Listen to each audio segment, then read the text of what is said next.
एक कंपनी कलकत्ता से उठकर आई है, वो सारा खजाना यहाँ से वो लूट कर वो ले जा रहे हैं। 7.25 रुपये रेट है, 13 रुपये फुट के हिसाब से वो बेच रही है। हमारे पास पर्ची है और ये स्क्रीन शॉट है कि रेट पैसे लेते हैं 5200 रुपया, ऑनलाइन 5200 रुपये ले रहे हैं और शरेआम ले रहे हैं। वो शरेआम रेता बेच रही है 13 रुपये फुट और गवर्नमेंट रेट है 7 रुपये 25 पैसे। मैं डिप्टी कमिश्नर रियासी जो नए आए हैं और मेरे डीएमओ रियासी जो बड़े ईमानदार शख्स हैं, मेरी उनसे अपील रहेगी कि ये वाज़ेह किया जाए, ये बताया जाए दुनिया को कि रेत की कीमत किसके पास जमा होनी है, कंपनी के पास जमा होनी है या कि गवर्नमेंट के पास जमा होनी है, और उसकी जीएसटी अलहदा, उसकी रॉयल्टी अलहदा होती है।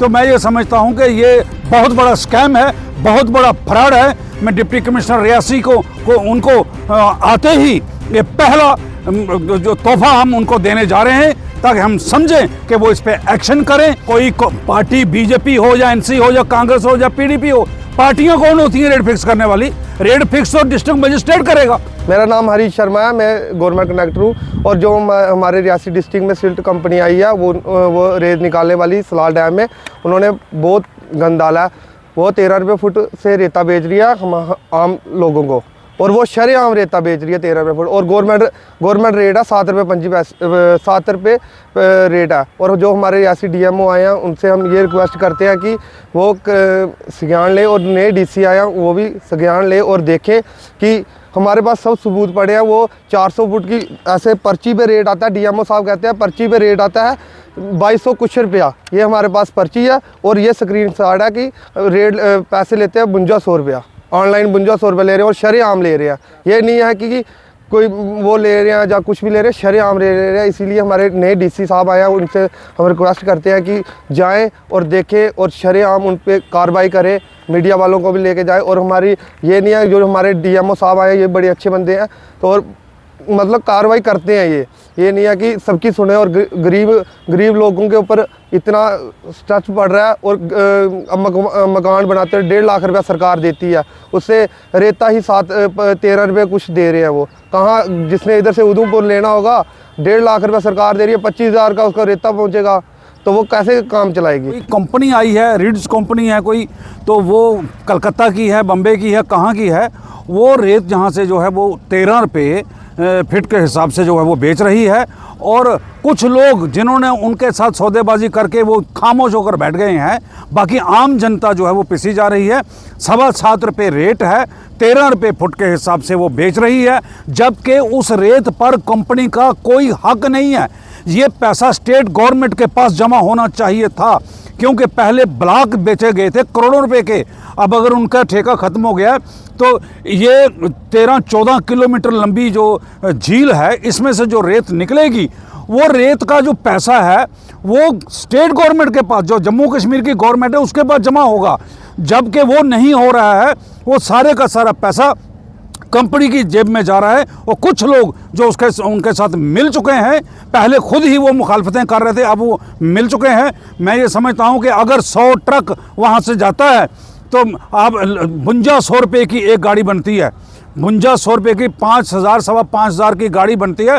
100 गाड़ी कितने की बनी?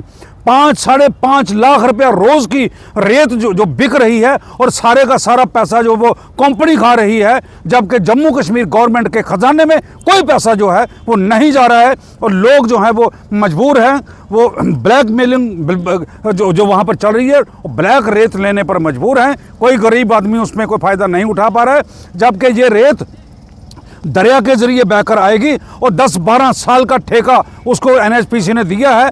और वो क्या कहते हैं उसको, रेत जो है ये 50 साल भी रेत ख़त्म नहीं होगी, क्योंकि रेत ये निकालते जाएंगे, पीछे से और आती जाएगी, क्योंकि दरिया तो बंद नहीं हुआ है ना, दरिया चल रहा है, रेत पीछे से आती है, बिल्कुल जा रही है। मैं डिप्टी कमिश्नर रियासी जो नए आए हैं और मेरे डीएमओ रियासी जो बड़े ईमानदार शख्स हैं, मेरी उनसे अपील रहेगी कि ये वाज़ेह किया जाए, ये बताया जाए दुनिया को कि रेत की कीमत किसके पास जमा होनी है, कंपनी के पास जमा होनी है या कि गवर्नमेंट के पास जमा होनी है, और उसकी जीएसटी अलहदा, उसकी रॉयल्टी अलहदा होती है।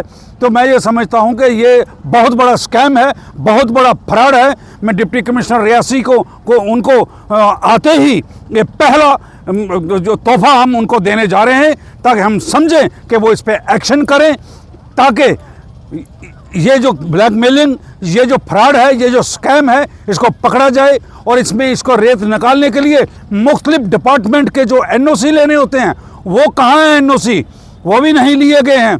ये एक नेशनल लेवल का फ्रॉड है। ये रेड का जो मुद्दा है इस पे मैं एडमिनिस्ट्रेशन से के आगे अपील करना चाहूँगा और जो हमारे विधायक हैं उनसे भी अपील करना चाहूँगा कि जो गरीब लोगों को दबाया नहीं जाए। कंपनी ये इन्हीं के अंडर आती है। डीएमओ साहब इनको भी होश करनी चाहिए। अगर जो रेट सरकार ने फिक्स किया हुआ है तो सरकारी रेट ही चलना चाहिए। ओवर चार्जेस हो रहा है तो फिर एडमिनिस्ट्रेशन को पता है कि ओवर चार्जेस हो रहा है, क्यों हो रहा है। ये इन पे गलतियाँ हैं ना, इनको देखना चाहिए कम से कम कि ओवर चार्जेस हो रहा है। इस पर कड़ी से कड़ी कार्रवाई करनी चाहिए। ओवर चार्जेस अगर कर रही है कंपनी तो एडमिनिस्ट्रेशन को कड़ी से कड़ी कार्रवाई करनी चाहिए।